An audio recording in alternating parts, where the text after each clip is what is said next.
penetapan atau persetujuan sifat tubuh serta akhlak yang dimaksud dengannya sebagai tasyri', pensyariatan bagi umat Islam. Ini disebutkan dalam Qawaidut Tahdits karya Al-Allamah Muhammad Jamaluddin Al-Qasimi. Begitu juga dalam Usul Hadits oleh Dr. Muhammad Ajjaj Al-Khatib, dan juga Taisir Mustalahul Hadits karya Dr. Mahmud At-Tahan. Ini pengertian sunnah. Dalam kitab-kitab mustalah pun dimasukkan ini. Semua kitab mustalah itu menyebutkan tentang sunnah dalam istilah syariat, yaitu yang bersumber dari Nabi, baik berbentuk qaul, berbentuk fi'il, berbentuk takrir maupun sifat. Adapun hadis menurut bahasa ialah sesuatu yang baru. Secara istilah hadis sama dengan as-sunnah menurut jumhur ulama.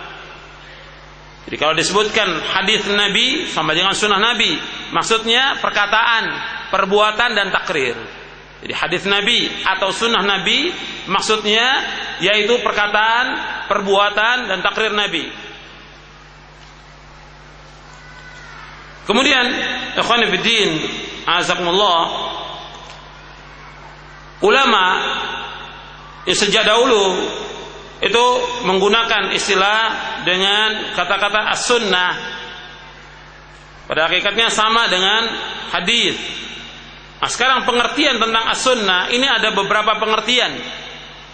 Menurut ulama ahli hadis itu seperti yang sudah kita bahas. Nanti menurut ulama usul fikih beda lagi. Menurut ahli fikih begitu juga menurut ulama yang membahas tentang masalah akidah dan manhaj itu juga dijelaskan.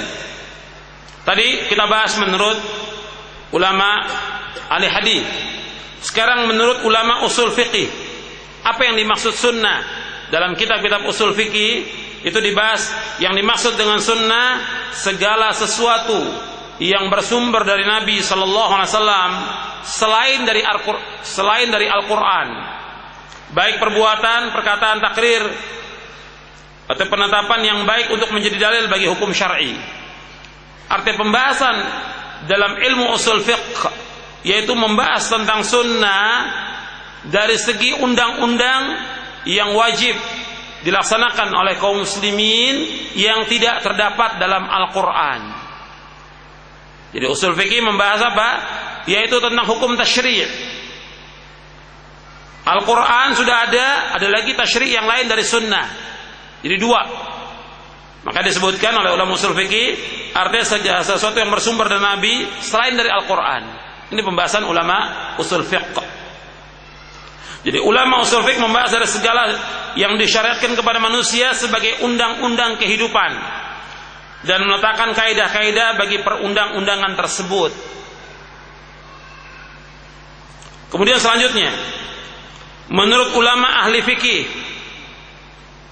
kalau sunnah menurut ulama ahli fikih yaitu segala sesuatu yang sudah tetap dari Nabi sallallahu alaihi wasallam dan hukumnya tidak fardu, hukumnya tidak wajib, yakni hukumnya sunnah, seperti dibahas oleh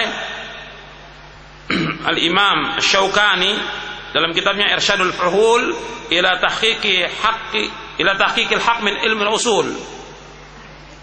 Begitu juga disebutkan oleh Al-Hafidz dalam kitabnya Fathul Bari di juz yang ke-13 dan yang lainnya.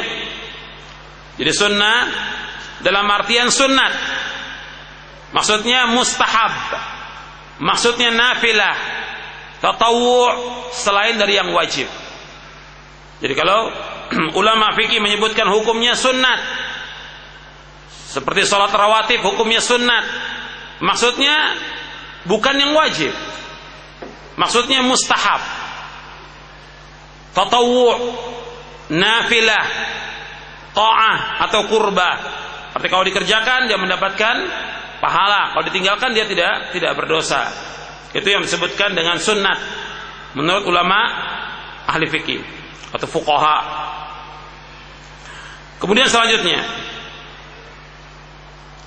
yang keempat, as-sunnah menurut para ulama salaf itu artinya lebih menyeluruh. petunjuk yang dilaksanakan oleh Rasulullah sallallahu alaihi wasallam, baik berupa ilmu, i'tiqad, keyakinan, perkataan maupun perbuatan. Jadi antum perhatikan di sini ada 4 berarti istilah. Ada 4 istilah.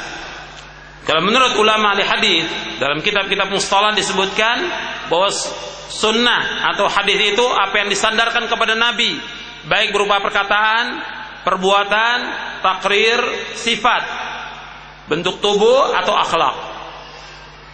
Ini sunnah sama dengan hadis. Yang kedua, menurut ulama usul fikih. Menurut ulama usul fikih yang kedua, yaitu membahas tentang sumber selain dari Al-Quran, artinya yang bersumber dari Nabi SAW selain dari Al-Quran, baik perbuatan, perkataan, takrir, yang menjadi dalil bagi hukum syar'i. Yang ketiga, menurut ulama ahli fikih, para fuqaha, mereka mengambil istinbat, dalil dari Quran dan hadis, kemudian menentukan hukumnya, bahwa hukumnya sunnat, mustahab, nafilah, tatawwu'. Jadi hukumnya bukan hukum yang wajib, bukan fardu. Begitu juga yang keempat, menurut ulama salaf, artinya pembahasan para ulama salaf, ulama akidah dalam kitab-kitab akidah, ketika membahas tentang sunnah itu mencakup semuanya, cakupannya semuanya. Jadi cakupannya yaitu petunjuk yang dilaksanakan oleh Rasulullah SAW dan para sahabatnya, baik berupa ilmu, i'tiqad, perkataan maupun perbuatan. Jadi sunnah dalam artian secara umum mencakup seluruhnya. Yang nanti dari cakupan sunnah yang secara umum ini ada yang hukumnya wajib, ada yang hukumnya sunnah.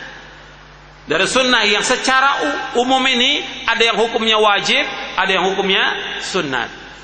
Tinggal dilihat pembahasan para ulama tentang masalah itu.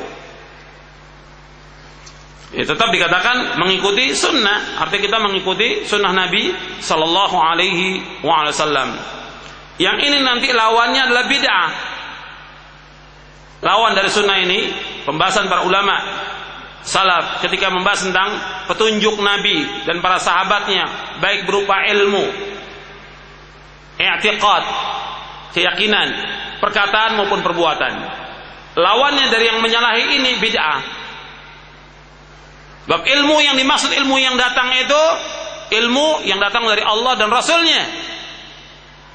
Sebagaimana dikatakan oleh Imam Az-Zahabi yang dikatakan al-ilmu qala Allah qala rasuluhu qala sahabat. Ilmu itu apa yang dikatakan oleh Allah, Rasulnya, para sahabat. Kalau dia mengambil ilmunya dari ilmu filsafat, ilmu kalam, ini jelas bid'ah. Atau i'tiqad, keyakinan. Mereka punya